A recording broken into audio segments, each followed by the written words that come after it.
khi yêu người, em không biết bên kia mặt trời là bóng tối.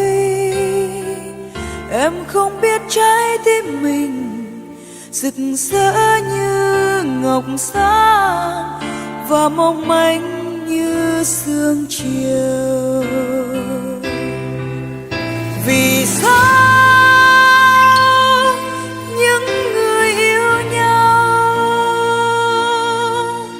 hôn nhau rồi ngoảnh mặt, rồi đi vào những nẻo đời thăm thẳm, rồi đi vào cõi chết.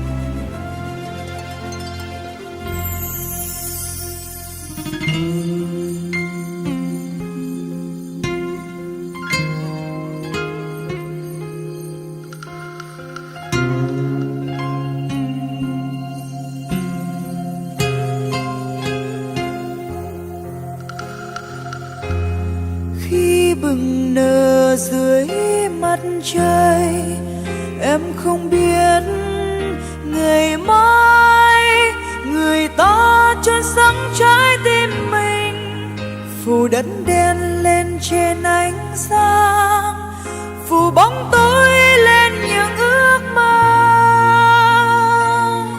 Em vẫn còn yêu, còn bao nhiêu ngày để yêu người. Hạt mưa rơi bao lâu, hạt mưa rơi